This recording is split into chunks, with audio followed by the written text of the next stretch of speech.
क्या आप कभी किसी प्रियजन को खोने के बाद या किसी रिश्ते में दूरी आने पर टूट गए हैं? क्या आपने जीवन की कठिनाइयों में यह महसूस किया है कि सारा कुछ निरर्थक है?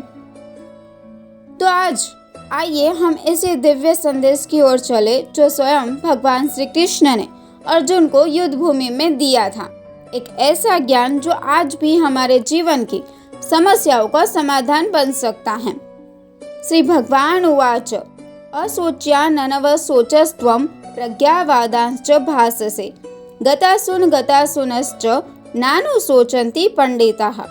अर्थात भगवान कहते हैं तू उन बातों का शोक कर रहा है जिनके लिए शोक करना उचित नहीं है और फिर भी बड़ी बड़ी विद्वतापूर्ण बातें कर रहे हैं। परंतु जो वास्तव में ज्ञानी होते हैं वे न मृतक के लिए शोक करते हैं न ही जीवितों के लिए। हमारा जीवन मेरा और तेरा के जाल में उलझा हुआ है। यह मेरा परिवार है, यह मेरे बच्चे हैं, ये मेरा धर्म है और वे दूसरे हैं। ये विभाजन ही शोक की जड़ है। धृतराष्ट्र ने भी यही किया। पांडवों को पुत्र नहीं माना सिर्फ इसीलिए क्योंकि वे उसके नहीं थे। अर्जुन ने सबको अपना माना, इसीलिए वह और भी अधिक व्याकुल हो गया। तो क्या स्नेह गलत है? नहीं, लेकिन स्नेह जब आसक्ति बन जाता है तब वह दुख का कारण बनता है।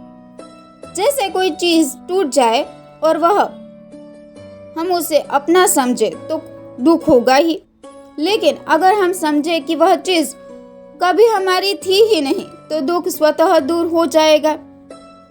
अब भगवान कहते हैं इस संसार में दो ही तत्व हैं, शरीर और शरीरी।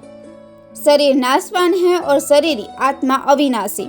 जो नाशवान है वह एक क्षण भी नहीं टिकता और जो अविनाशी है उसे कोई नष्ट नहीं कर सकता।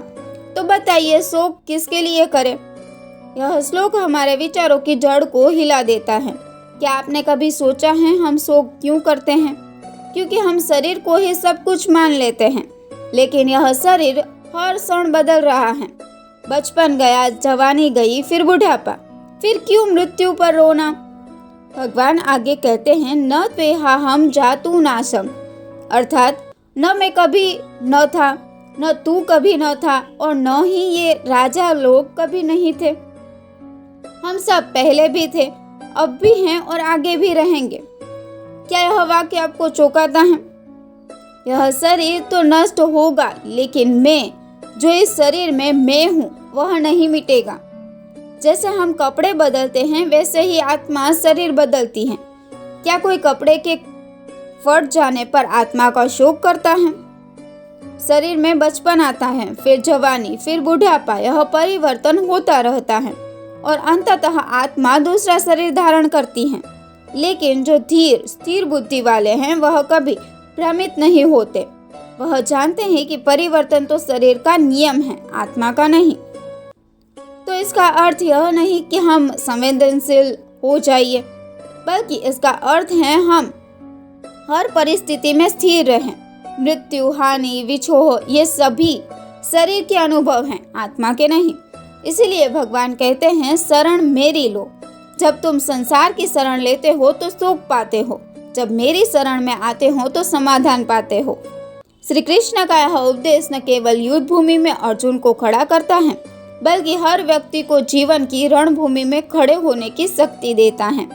क्या आप तैयार हैं इस ज्ञान को अपनाने के लिए?